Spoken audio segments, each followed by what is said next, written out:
네, 시작하겠습니다. 오늘은 정말 간단한 주제입니다. 너무 간단하고 쉬워서 금방 끝날 수 있을 것 같아요. 제목이 자물쇠가 엄청 부족해. 어, 이번 주제는 여기서 말하는 자물쇠는 뭐 아시겠지만 미틸기거든요. 근데 이게 사실은 굉장히 중요한 문제거든요. 암 치료하는 데 있어서 굉장히 중요한데 이것을 중요하다고는 다 알고 있어도 여기에 대해서 신경 쓰시는 분들은 별로 없어요. 그래서 오늘 그 문제를 한번 다뤄보겠습니다. 뭐 다 아시겠지만 암이 이제 생존하는 방식, 몸이 그 암을 치료하는 방식을 간단하게 예를 들어서 요약을 하면은 암세포는 스스로 보호하기 위해서 이름표도 바꾸고 면역세포도 속이고 그다음에 자기를 보호하는 hit쇼크 프로틴 그런 거 발현시키고 그다음에 암세포 보호 시스템 구축하고 이게 전부 다 수정세포가 엄마 뱃속에서 배아가 되고 태아가 되기 위해서 필요한 그런 장치들을 암세포가 발현하는 거거든요.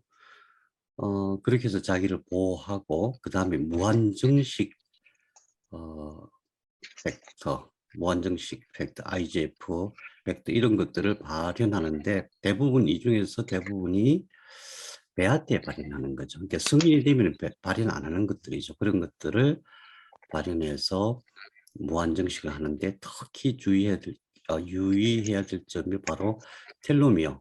일반 세포는 텔로미어가 음, 분열할 때마다 세포 분열할 때마다 짧아져서 일정한 수명이라는 게 있는데 암세포는 텔로메라제를 계속 만들어 가지고 수명이 없어요.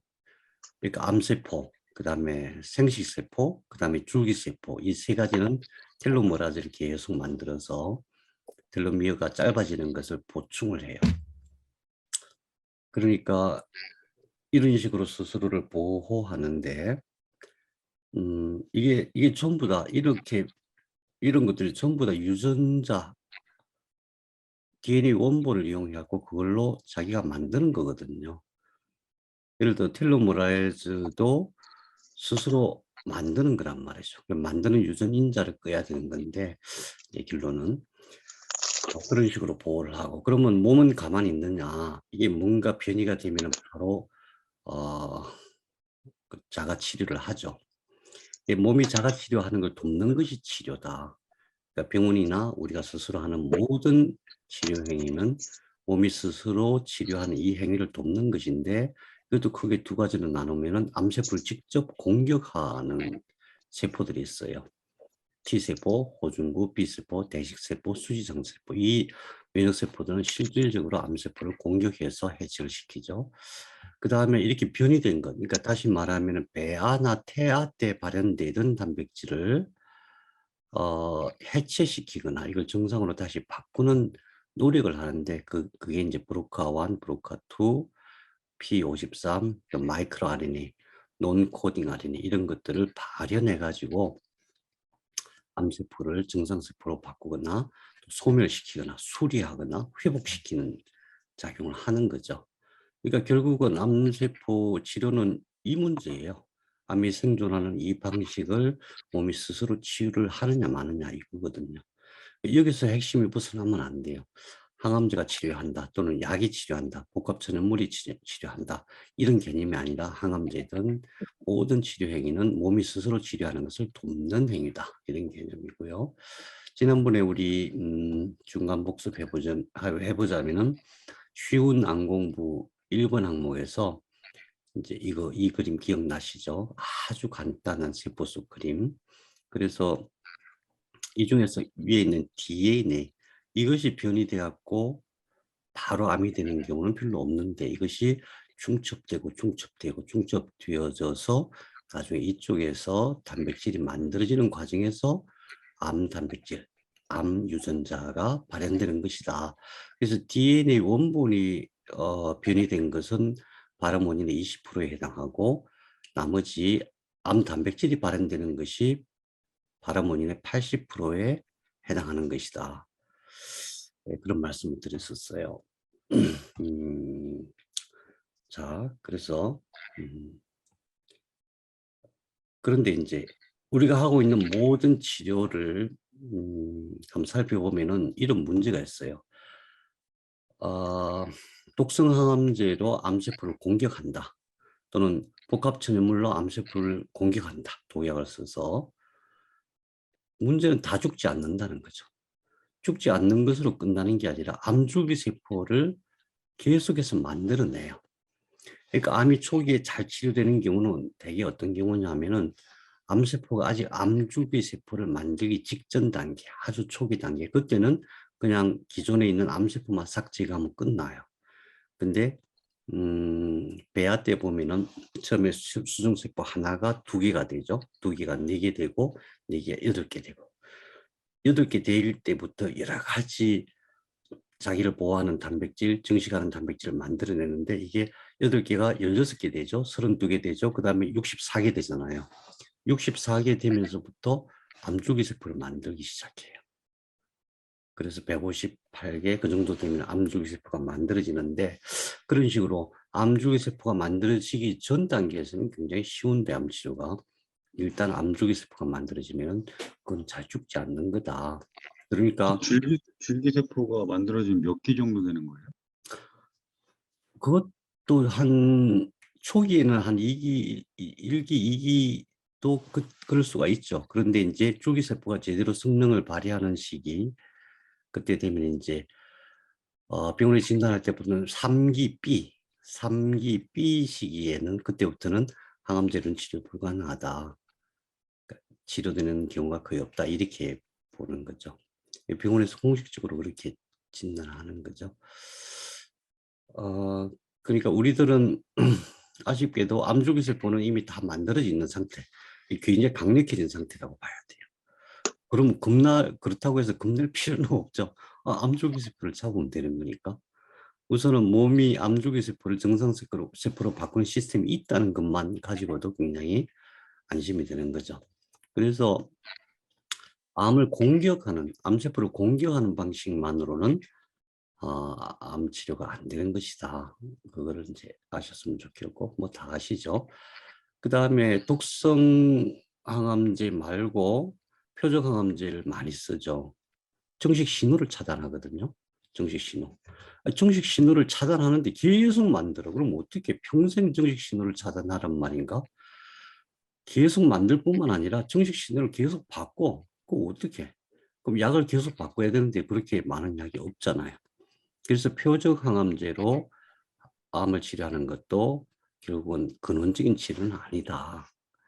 그 다음에 면역치료제, 면역항암제, 면역세포를 깨워서 면역세포가 암을 공격하게 만드는 것인데 그 PD-L1이잖아요. Programmed Death Ligand 1. 그걸 만들어서 면역세포가, T세포가 암세포를 공격하지 못하도록 만드는데 그걸 차단했어. 또 만들어. 그럴 거 아니에요. 암세포가 가만히 있는 것도 아니고 완전히 소멸되기 전에는 계속 만들 거 아니에요. 그럼 계속 만들어내면은 어떻게 해요? 그래서 증상치료라고 하는 것은 크기를 줄인다, 완화시킨다 이 정도지 근본적인 치료는 아니다. 복합천연물도 마찬가지예요. 다중표적을 억제하죠. 대개 표적치료제나 면역항암제가 한 가지 또는 2가지 표적을 억제를 한다면은 복합천연물로는 여러 가지 표적을 억제할 수는 있는데 억제한다고 끝나는 게 아니다는 거죠. 암세포는 계속 만들고 있으니까 계속 억제하고 계속 만들고 그런 싸움이 끝날 수가 없잖아요. 그렇죠? 그런데 우리보다 세포가 훨씬 똑똑해요. 정말 다행이죠. 세포가 훨씬 똑똑하기 때문에 우리가 하지 못하는 것까지 세포가 할 수 있다. 음. 그래서 정말 암이 종잡을 수 없는 경우가 이유가 뭐냐 하면 DNA가 변이 되어도 암이 안 되는 경우가 많고 분명히 DNA 변이 됐는데 암이 발현 안 되는 경우도 많고 DNA 변이가 없는데도 암이 되는 경우가 많고 그래요. 그래서 어쨌든 그런 점을 살펴봤을 때 근원적인 치료는 우선 억제를 하긴 해야 되잖아요. 그래서 항암제나 복합천연물로 암 유전인자를 억제하면서 최종적으로는 내 세포가 내 세포의 능력으로 안 쓰는 DNA를 다 잠가야 한다. 이 결론이에요. 안 쓰는 DNA를 다 잠가야 한다. 이게 아직 좀 감이 안 잡히실 거예요. 조금 이따가 이걸 자세히 설명드릴게요. 우선 지난번에 이거 기억나시죠? 우리 몸의 DNA 핵산수가 여자는 64억 개, 남자는 63억 개. 그 중에서 1.5%만 단백질을 발현하는 데 쓰이고 나머지는 그냥 처음에는 아무것도 안 하는 줄 알았어. 시간이 가면 갈수록 이 나머지 98.5%가 엄청 중요하다는 것을 알게 됐는데 더 놀라운 것은 이 나머지의 50% 정도는 거의 바이러스에서 왔다는 거죠. 바이러스에서. 그런데 더 놀라운 것은 이 바이러스에서 온 이것들이 주로 어떻게 작동하냐 하면은 태어날 때에 수정세포에서 태아가 돼가지고 배아가 되고 태아가 되는 과정에서 이게 필요한 거고 실제로 몸이 다 완성되고 난 이후에는 이게 필요하지 않은 거예요. 무슨 얘기냐면은 배아 태아 시기에는 이게 계속 발현해서 몸을 만들다가 성체가 되면은 몸이 완성이 되면은 이게 다 꺼져 있어야 돼요. 이 유전자가 다 꺼져 있어야 돼요. 그런데 암은 뭐냐면 이게 켜지는 거예요. 이게 켜지는 거. 그래서 바이러스의 DNA가 발현되는 것이 전부 다 온코진이다. 이런 얘기들이죠. 1.5% 이것만 성체가 되면 주로 이것만 발현이 돼야 되는데 이 나머지 것들이 켜진 게 아니다. 그럼 이걸 다 참가해야 되겠죠. 그렇죠. 그런데 문제는 뭐냐 하면은 내 몸에 있는 DNA 총기를 계산하니까 지구에서 태양까지 몇 번? 100번을 왕복해야 돼. 그 정도. 한 사람의 몸속에 있는 DNA 길이가 지구에서 태양까지 100번을 왕복할 정도로 어마어마하게 상상도 할 수 없을 정도로 길다. 그 중에서 50%를 잠가야 된다? 그럼 자물쇠가 얼마나 필요하냐?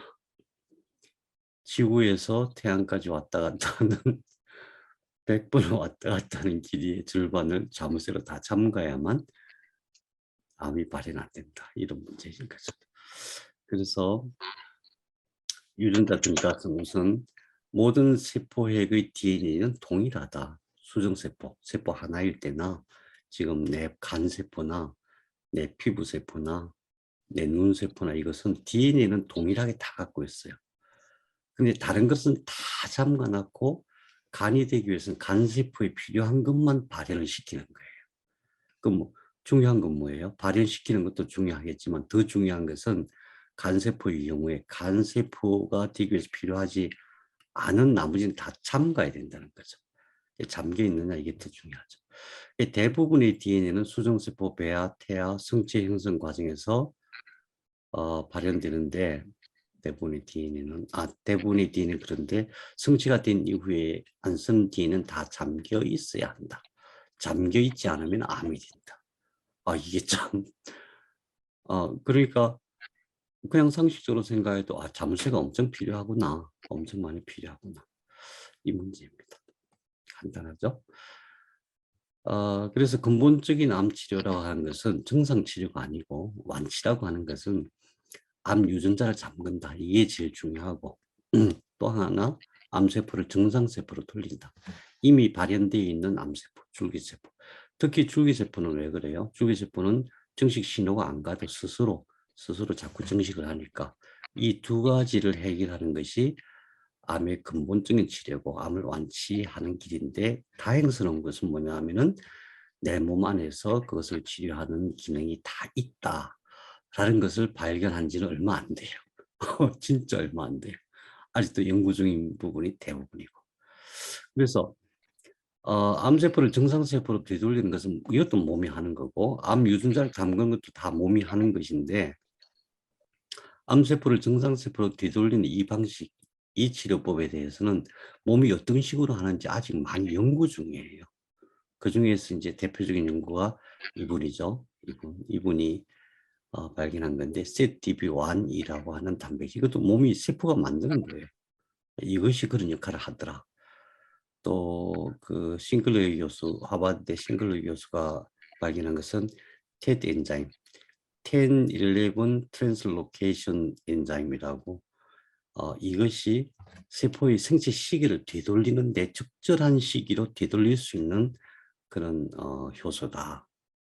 NMN 두 개를 사용해서 그런 것들이 연구를 하고 있어요. 그리고 우리는 그럼 뭘 해야 되느냐? 암세포를 정상세포로 돌리는 것은 이런 것들이 몸속에서 하고 있으니까 나중에 이게 이제 이걸 어떻게 조절하고 또 활발하게 움직이게 하느냐 하는 문제는 이제 치료의 단계로 가겠지만은, 우리가 지금 할 수 있는 것은 암 유전자를 잠그는데 내가 잠그는 게 아니라 몸이 잠근다. 몸이 잘 잠글 수 있도록 해줘야 된다. 이게 이제 결론입니다. 오늘의 결론인데, 그러면 이제 그 어떻게 잠그냐? 이걸 알아야 되겠죠. 어떻게 잠그냐? 염색체 이제 실처럼 쭉 연결돼 가지고 우리 몸속의 세포 하나의 염색체의 길이는 약 1.7m에서 2m 그 사이라고 하죠. 그런데 단백질을 발현시키는 것들은 전부 이 히스톤이라고 하는 단백질, 실패의 실처럼 이렇게 감겨 있어요. 실패에. 그러니까 이 감겨 있는 것들 몇 개가 모여져 갖고 하나의 유전자가 되는 거예요. 그래서 이것을 이제 RNA라고 하는 것을 이걸 다 풀어 가지고 이걸 전사하잖아요. 전사할 때 이걸 다 풀어서 이 사이 이거는 인트론이라고 하는데, 이거는 다 떼내고 이것들만 다 모아서 그것을 딱 붙여서 거기에 핵산을 쫙 모아 가지고 그걸 빼낸 것이 그게 RNA예요. 그게 결국 생명물질, 단백질을 만드는 거거든요. 그러니까 히스톤이라고 하는 실패에 감겨 있는 것들이 유전자다. 단백질을 만드는 것이다. 그런데 이것들이 이제 풀어져 가지고 뭔가 생명물질을 만들려면은 이게 자물쇠가 잠겨 있어요. 그러면 얘는 안 풀려요. 자물쇠가 풀려 있어. 그러면 얘가 풀리게 돼 있어요. 그럼 우리는 딱 생각할 때, 암이 발현, 예를 들면 허투 그러면은 허투를 누가 만든 원본이 얘네들이야. 그 허투의 원본이 자물쇠가 잠겨 있으면 안 만드는 거예요. 근본적으로.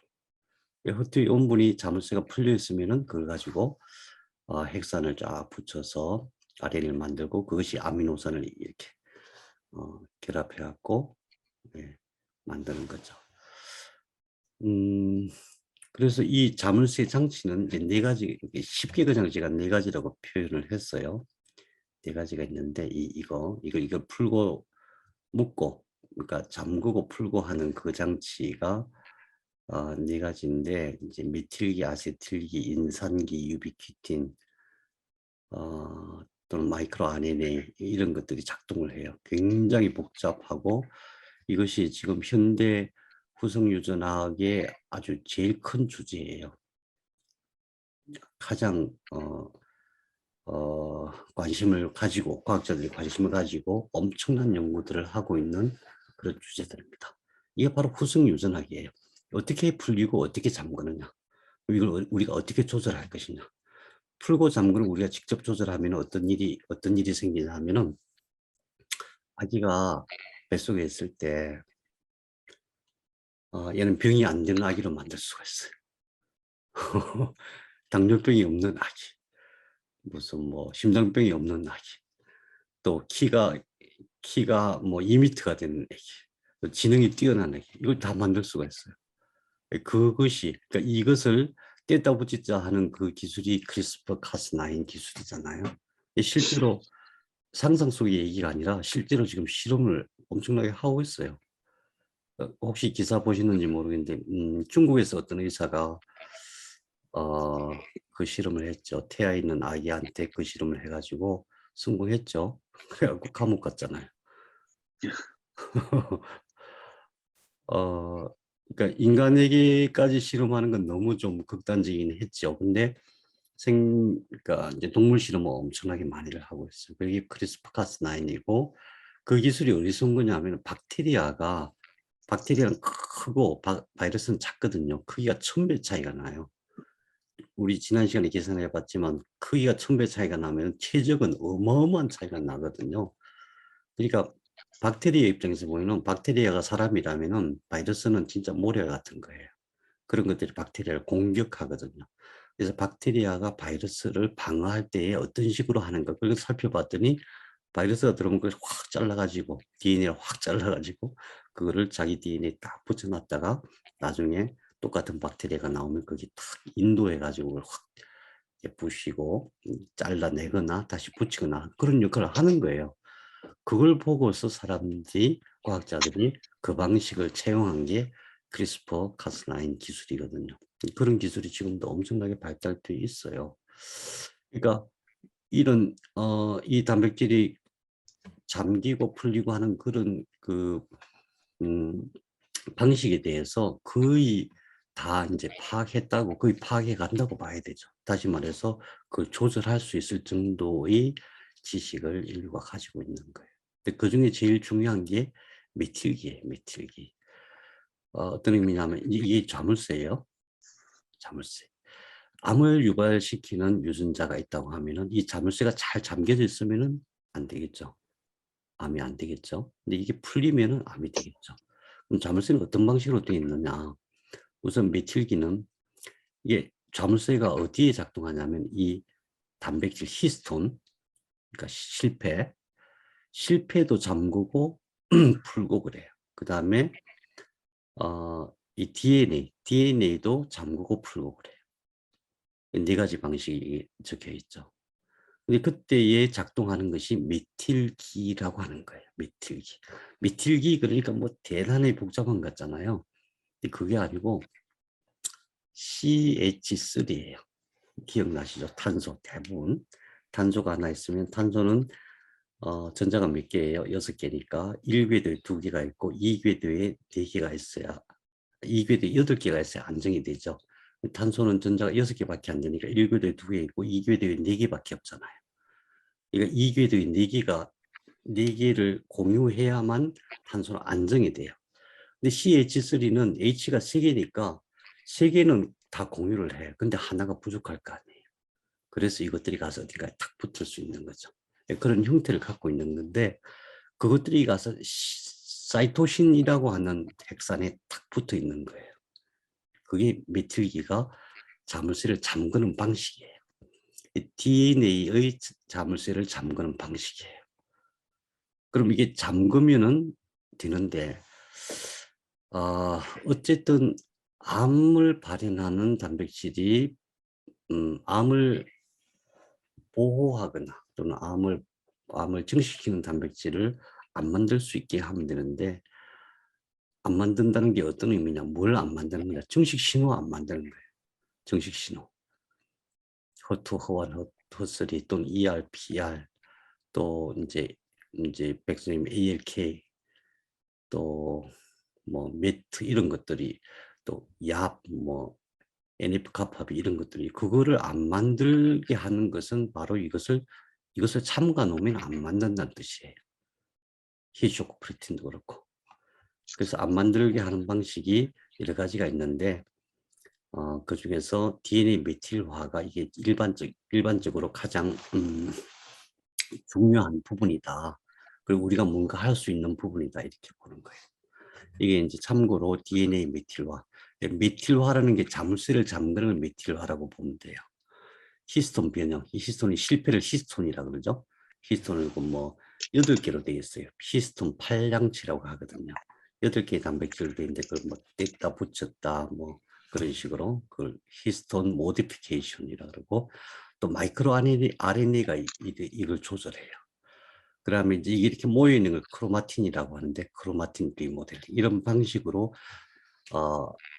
암 단백질이 발현되기도 하고 발현 안 되기도 하고 조절을 할 수 있다. 몸이 스스로 그렇게 하고 있는 것이다. 그래서 근본적으로는 우리가 쓰지 않는 대부분의 유전자, 1.5%를 제외한 대부분의 유전자, 그것을 참가 놓는 것이 암 치료에 있어서 진짜 중요한 부분이다. 이해가 되시죠? 근데 네. 그래서 이제 이거는 논문에서 나온 거 제가 하나 캡처해 왔는데 실제로 그런 약을 만들고 있어요. 이게 약 이름이에요. 약 이름이 희한해요. SFN. 폴리노스타트, 도마티노스타트 뭐 이런 제불라린 이런 약들이 이 메틸기를 뗐다 붙였다 또는 H닥이라고 들어보시죠? 이거는 H닥인데 H는 히스톤을 얘기하거든요. 히스톤. 그러니까 히스톤, 그러니까 실패. 히스톤은 실패고 이건 메틸이고 여기서 말하는 M이 메틸이에요. DNA 메틸 트랜스퍼라제 이런 것들을 조절하는 약을 많이 만들었어요. 다 실패했어요. 현재는 연구용으로만 쓰이고 있고 실제로 약으로는 못 써요. 이게 왜 어렵냐 하면 이 문제예요. 이 문제. 잠그는데 똑같은 메틸기가 가가지고 암 억제 유전자는 풀어야 될 거 아니에요. 그죠?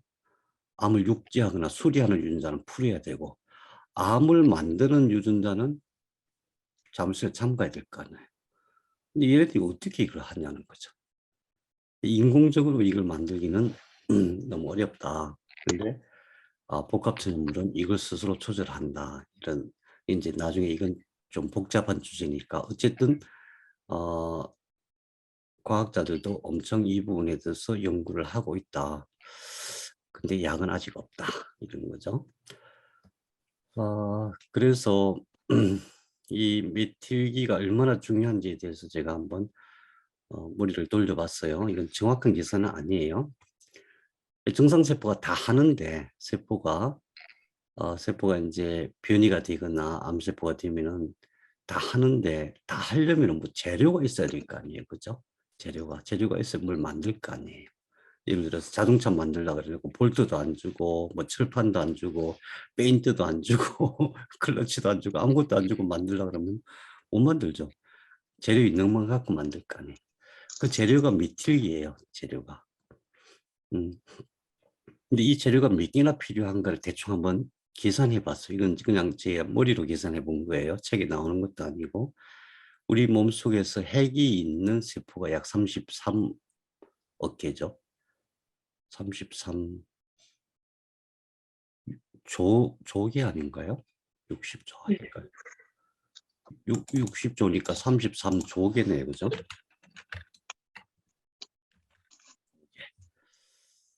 그다음에 세포 하나당 히스톤이 약 9천만 개 정도 있다고 해요. 히스톤, 그 실패.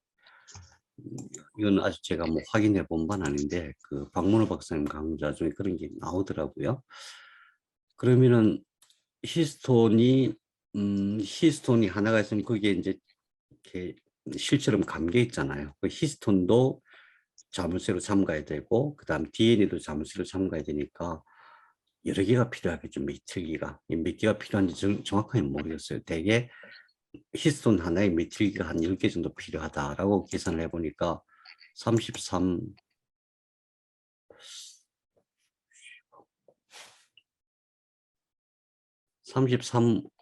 우리 몸 세포 60억 개인가 60조개인가요? 60조개죠. 이게 계산 잘못했다. 네. 그러면은 이게 한 30이 돼야지. 여기 동그라미 3개가 하나 더 붙어야 돼요. 아무튼 33조개 곱하기 9천만 개 곱하기 10 정도 하니까 이렇게 나와요. 그럼 이것을 여기에 0이 3개가 더 붙어야 되네요. 그럼 2.97 곱하기 10의 30승 그러면은 상상이 안 가시죠? 또 그러면 한번 세봐야 돼요. 그냥 지나가면 안 돼요. 느낌이 전혀 없어. 000, 000, 000, 000, 000, 000, 000, 000, 000, 000, 7, 9, 10. 이만큼 메틸기가 우리 몸속에 필요하다. 그러니까 젊었을 때는 이게 부족하지가 않아요. 건강할 때 아주 활발하게 우리가 살아갈 때는. 나이 들면 이게 자꾸 줄어드는 거예요. 특히 술 마시잖아요. 이건 많이 줄어요. 술 마시면 엄청 많이 줄거든요. 담배 피우면은 조금 줄어요. 그러니까 특히 남자들 같이 이제 과로하거나 피곤하거나 뭐 술 먹고 담배 피고 할 때는 메틸기가 엄청 준다는 걸 알아야 되거든요. 그래서 이걸 보충을 해줘야 돼요. 보충을 해줘야 돼요. 간단하죠. 그러니까 거꾸로 얘기하면 이게 모자라면은 암세포가 그러니까 암이 걸릴 가능성도 많아지는데 항암하는 중에는 특히 이게 모자랄 거 아니에요. 자꾸 빠져나갈 거 아니에요. 항암하는 중에는 미칠기를 잘 보충해 줘야만 돼요. 그래야 세포들이 정상세포들이 암세포를 수리하거나 또는 해체하기 위해서 엄청 노력을 할 때에 뭐 장비를 갖고 이렇게 탁탁 잠가 줘야 되는데 잠글려고 하는데 잠을 수가 없어. 어떻게 못할 거 아니에요. 미치기를 잘 보충해 줘야 된다. 끊임없이 계속해서 잘 보충해 줘야 된다. 이게 어떻게 보면은 저는 그런 생각이 들었거든요. 암 치료에 있어서 기본이다. 약을 먹는 것도 중요하고 항암하는 것도 중요하고 식사를 잘 가리는 것도 중요한데 메티기가 부족하면은 안 된다. 이 생각을 늘 가지고 있어야 된다고 생각이 듭니다. 항암하면 할수록 더 그렇겠죠. 음. 그래서 정리하자면은 근본적인 암 치료는 암 유전자를 잠그고 암세포를 정상세포로 되돌리는 것이다. 누가 그 일을 하는가? 내 몸의 세포가 스스로 한다. 나이 들수록 술을 많이 마시거나 또 담배를 조금 피우거나 메틸기가 부족해진다. 특히 항암 중에는 계속 부족해진다. 만일 메틸기가 부족하면, 자물쇠가 부족하면 몸이 어떻게 스스로 암 유전자를 잠그겠는가? 잠글 수가 없다. 그럼 암이 된다. 암 계속 커질 수밖에 없다. 그럼 메틸기를 늘 보충해 줘야 된다. 메틸기는 엽산, 콜린, 비타인으로 보충할 수 있다. 절대 원칙. 절대 너무 많이, 너무 적게 이게 항상 문제가 되는 거거든요. 메틸기를 보충한다고 엽산, 콜린, 비타민을 막 진짜 뭐 다른 거 하나도 안 먹고 이걸 왕창 먹는다는 거 극단적으로 표현하면은 그런 식이면은 그것도 해가 될 수 있어. 그래서 늘 일정 수준 끊임없이 공급해 준다. 왜 그러냐? 엽산, 콜린, 비타민이 들어가서 바로 메틸기가 되는 게 아니에요. 엽산, 콜린, 비타민을 보충해 주면 거기서 간에서 이렇게 분해가 되죠. 그게 이제 세포로 들어가는 과정에서 이렇게 변형이 돼요. 변형이 돼갖고 맨 마지막에 DNA 사이토신에다가 CH3를 탁 붙여주는 거예요. 그러면 우리가 음식을 먹으면 거기 가서 CH3를 탁 붙여주느냐? 그게 아니에요. 메틸레이션 트랜스퍼라제, 메틸기를 전달해주는 효소가 따로 있어요. 그래가지고 메틸 트랜스퍼라제 MT1이라고 하거든요. MT1이 가서 탁탁탁 잠가져요. 근데 이게 가다가 이거는 온코진이네, 암세포네, 아니 저기 암 억제 유전자네. 그러면 이거를 잠그면 안 되잖아요. 풀어야 되잖아. 그럼 MT2가 탁 작동을 해요. 신비하죠. 몸은 참 신비해요. 그래서 메틸기를 잘 보충만 해주면 몸 안에 스스로 다 한다. 우리가 음식을 먹으면 그게 들어가서 메틸기가 되는 게 아니다. 그래서 메틸기를 사서 먹으면 안 돼요. 엽산은 엄청 팔거든요. 아마 건강식품 회사 중에 엽산 안 파는 데가 없을 정도로 많이 팔아요. 그런데 엽산은 인공적으로 만든 엽산은 안 돼요. 먹으면 안 돼요. 해가 될 수가 있어요. 그래서 자연에서 천연물에서 섭취하는 것이 제일 중요한데 끊임없이 계속 먹어줘야 된다. 이상입니다. 오늘 간단하네요. 천연물의 엽산은 어떤 거가 있나요?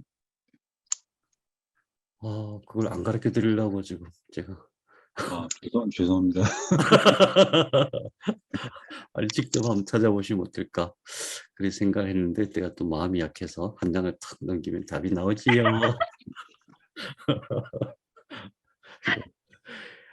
저 엽산, 콜린, 비타인, 제니스틴, 베스로에서 커큐민, EGCG 다 있습니다. 근데 주로 이제 엽산, 콜린, 비타인 많이 들어있는데 대표적인 게 이거예요. 효모. 이 녹황색 채소가 제일 중요해요. 그래서 식사 끼니마다 녹황색 채소는 항상 드셔야 된다. 술 먹을 때마다 옆에 채소 이만큼 쌓아놓고 꼭 드셔야 된다. 안주는 반드시 상추로 해야 된다. 시금치로. 그런 개념입니다. 식사할 때마다 녹황색 채소는 녹황색 채소에는 엽산만 있는 게 아니잖아요. 굉장히 다양한 성분들이 있잖아요. 그게 무슨 얘기냐면은 채소는 암에 안 걸리기 위해서 엄청나게 많은 물질들을 만들어내는 거예요. 안 그러면 그냥 다 죽어요. 그 엄청난 햇빛, 그죠? 그 다음에 엄청난 바이러스, 박테리아들이 와가지고 살 수가 없어요. 그래서 채소는 예를 들면은 산에 피는 일반 아주 강한 풀들 같은 거, 잡초라고 우리가 보통 얘기하는 그런 것들은 닭, 뜯어서 닭한테 갖다 줘도 안 먹거든요. 근데 희한하게 이 닭들이 상추 뭐 이런 거, 우리가 먹는 채소도 있잖아요. 쑥갓 이런 거 갖다 주면 그냥 불이나 켜 먹어요. 어떻게 알아보고. 근데 바이러스 박테리아도 마찬가지거든요. 바이러스 박테리아가 우리가 먹는 그런 채소가 좋다는 걸 어떻게 알아가지고 엄청 공격해 들어오거든요. 그것을 방어하기 위해서 그런 약을, 항암제 약을 엄청 만들고 있는 거예요. 그렇기 때문에 녹황색 채소는 항상 매 끼니마다 드셔야 된다. 선생님, 익혀서 먹는 거는 상관없는 거죠? 예, 왜냐하면은 세포가 예를 들면 우리가 녹황색 채소에 있는 엽산을 취한다고 생각했을 때 그 잘 씹어 먹어도 50%밖에, 아무리 잘 씹어 먹어도 50%밖에 흡수가 안 돼요. 특히 채소는 그 이파리 그 표면이 굉장히 강하게 돼 있어요. 자기를 보호해야 되니까 그냥 소화 효소가 못 녹일 정도로 뭐 채소를 씹지 않고 넘기면 그 소화가 전혀 안 돼서 그대로 나와요. 그래서 약간 데쳐서 먹는 게 참 좋죠. 데치거나 또 국 끓여 먹는 것도 굉장히 좋은 방식이에요. 그런데 이제 엽산 같은 경우는 국 끓이면은 많이 소실이 되죠. 그래서 데쳐서 드시는 게 좋습니다. 그다음에 우리가 보통 잘 신경을 안 쓰는 게 효모예요. 효모. 효모는 엽산이나 뭐 콜린 이런 것도 콜린 이런 것도 많이 있지만은 메틸기를 보충하는 데 중요하지만은 더 중요한 게 있어요. 더 중요한 게 예. 뇌세포의 손상을 막아줘요. 뇌세포. 항암하면 누구나 뇌세포가 손상이 되거든요. 그래서 효모하고 저 같은 경우는 효모하고 아연 그거는 뇌 때문에 먹어요. 뇌 때문에. 근데 이제 박영 선생님이 이렇게 조언하실 때 보면 효모를 항상 빠뜨리시더라고요. 왜 빠뜨리시는지 잘 모르겠는데 어쨌든 효모가 굉장히 중요합니다. 효모가. 말도 못하게 중요합니다. 효모는 뭐예요? 효모요? 저 집사람한테 전화하시면 알려줍니다. 맥주 효모 뭐 그거 말씀하시는 예. 예, 효모에 셀레늄 조금 섞어서 드시면 참 좋아요. 녹차 그런 것들. 뭐 물론 이제 이게 구기자나 이제 뭐 다른 복합 천연물에도 많이 있는데 복합 천연물 처방은 이제 여러 가지 다양한 상황을 고려해서 해야 되니까 그 부분은 빼놨어요. 다음에 우리 복합 천연물 공부할 때 자세히 말씀드릴게요. 그래서 선생님, 그 녹황색 채소를 사실 이제 보통 다른 곳에서 암 치료하시는 분들은 이제 그거를 흡수율이 적으니까 이제 녹즙을 해서 많이 먹잖아요.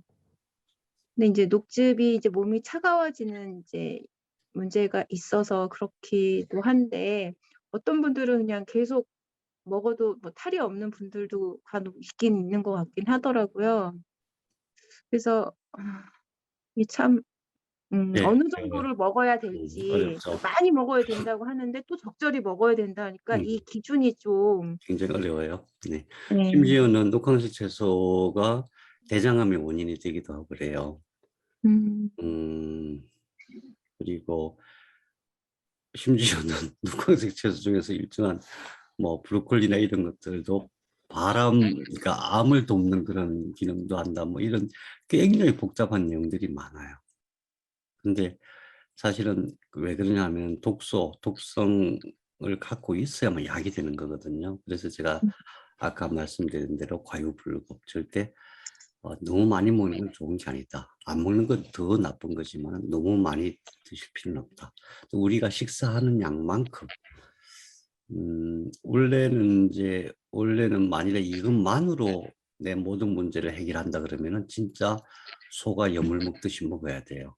진짜 여물통 정도 그 정도 양으로 먹어야 되는데 지금 우리가 하는 그게 아니고 복합 천연물도 쓰면서 그다음에 음식도 먹는 거거든요. 그래서 음식 먹을 때 반찬 또는 쌈 싸 먹는 재료 이런 정도로 해서 밥을 먹다 보면은 그 밥에 맞춰서 이렇게 같이 양이 들어가기 때문에 그냥 거기에 맞추는데 사실은 조금 민감하게 보면은 내 몸이 알아차려요. 아, 뭐 이제 꼴도 보기 싫어 그럴 때가 있어요. 그러면 그걸 몸이 거부하는 거예요. 그걸 인정해 줘야 돼요. 또는 뭔가 먹고 싶은데 이게 먹어야 된다고 생각은 하는데 젓가락이 잘 안 가. 그럴 때도 몸이 거부하는 것을 알아차리셔야 됩니다. 세포가 굉장히 지능이 뛰어나요. 감각도 그렇고. 네, 오늘 아주 간단한 주제로 간단하게 끝냈는데 그럼 한 가지 질문이 있는데요. 네네네. 지금 우리가 천연무리 엽산하고 녹황색 채소를 많이 먹으라고 그러잖아요. 그러니까 녹황색 채소를 진짜 원장님 맞다나 소처럼 그렇게 한꺼번에 많이 먹으라고. 이게 때마다 먹는 게 참 그게 어렵거든요. 근데 이제 그 최원주 집사님 말하는 거 마냥 그거 지금 녹즙을 해가지고 전부 녹즙을 해가지고 그 우리가 채취하지 못할 그런 녹색 채소들을 만들어가지고 녹즙을 만들어가지고 그렇게 파는 게 있거든요. 그런 거는 먹으면 어떤가요? 예, 우선은 약이 되려면은 이게 온실에서 키운 거는 약이 안 돼요. 거의 약이 안 됩니다.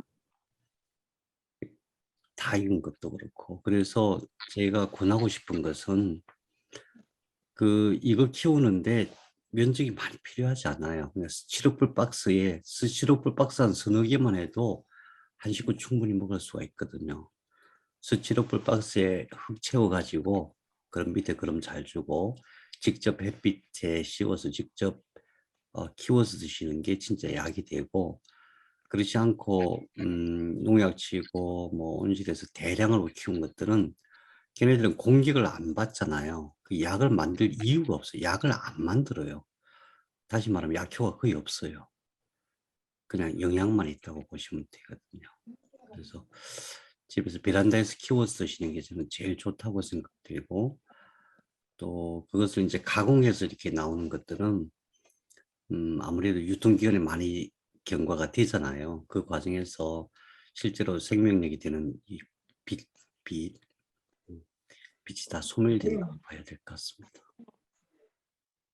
그러면은 그 여러 가지 그 영양제들을 복합 채소랑 다 이렇게 복합적으로 나오는 그 종합 영양제 같은 건 어때요, 그러면? 예, 그러니까 별로 효과는 없다고 저는 생각이 듭니다.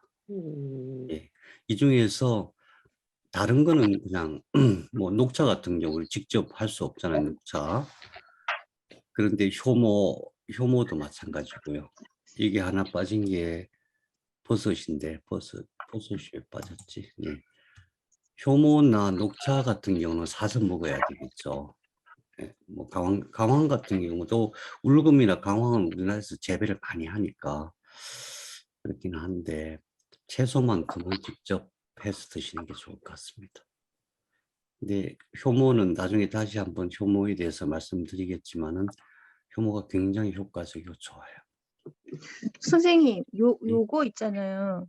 이 이거는 어때요? 이스트 파우더. 이게 맥주 효모인데 네. 선생님이 드시는 건 이거 아닌 거예요? 저는 BRM에서 나온 거 먹어요. 그게 있어요? 네, 전 있죠. 몰랐는데. 아, 그래요? 네. 네. 음. 그렇구나. 콜린에는 뭐가 마음이 약하시니까 콜린은 어떤 게 있어요? 이 안에 이걸 이제 제가 구분해서 이렇게 넣어놨고요. 이거, 아, 그러니까 꼭 이거 구분해서 먹어야 된다. 이게 아니고, 이 안에 전부 메틸기, 이걸 먹으면 전부 메틸기를 보충한다. 그러니까 이거 정도, 여기에 버섯 정도 추가하시면 되겠습니다. 녹차를 어느 정도 선생님 먹어야 된다는 녹차를 먹으면 얘기예요? 속이 쓰리잖아요. 그러니까 그쵸. 속이 쓰리지 않을 정도 자기 체질에 맞게 그렇게 드시면 되죠. 그러니까 제가 아까도 말씀드렸다시피 양을 이게 참 어려운 문제잖아요. 대부분의 약은 딱 양을 정해 놓으니까 편한데 이게 그렇지 않거든요. 그래서 잊지 않고 먹는다 하는 그런 개념으로 계속 잘 챙겨 드시기만 하면 될 것 같아요. 왜 그러냐면 대부분 이렇게 보면은 이걸 메틸기를 보충해야 된다는 개념 자체가 없으시니까 거의 그런 생각을 안 하시니까 신경을 안 쓰시는 것 뿐이거든요. 저도 이 식단을 가끔 보면은 어떤 데는 막 다른 것만 막 엄청 먹어요. 그러고 나서 한 일주일 동안 야채를 안 먹었네 뭐 이럴 때도 있고 그러면 빨리 먹어야지 그런 거죠. 그래서 오늘 말씀은 내용은 되게 간단하고 굉장히 상식적인 내용인데 대부분의 한우들이 신경 안 쓰시는 부분이에요. 그런데 저는 이게 제일 중요하다고 생각해요. 제일 기본이라고 생각해요. 왜냐하면은 암을 치료할 때 우리는 내가 치료한다고 생각해요. 아니거든요. 내 몸이 치료하는 거예요. 내 몸이 막 치료하는데 맨 마지막에 결론적으로 자물쇠가 없어. 어떻게? 군인이 막 전쟁하다가 총을 탁 쏠랐는데 총알이 없어. 똑같은 상황인 거죠. 총알은 막 충분히 비축해 주는 것이 중요하겠죠. EGCG가 그 뭐 녹차 그걸 말씀하시는 거죠, 선생님? EGCG는 성분이고요. 녹차에 많이 들어있다. EGCG가 들어있는 이거 말고 복합 천연물도 많이 있어요. 꼭 먹어야 되는 복합 천연물. 그런데 이제 우리가 평소에 챙겨 먹어야 될 부분이 이거다 이런 말씀이죠. 네, 고생 많으셨습니다. 감사합니다. 잘 쉬시고요. 우리 또 네, 다음 주에 수고하셨어요. 네, 감사합니다. 감사합니다. 감사합니다. 하강 잘 하고 오세요, 김 집사님. 네, 감사합니다. 네. 잘생긴 백진현 선생님 그 땅. 감사합니다.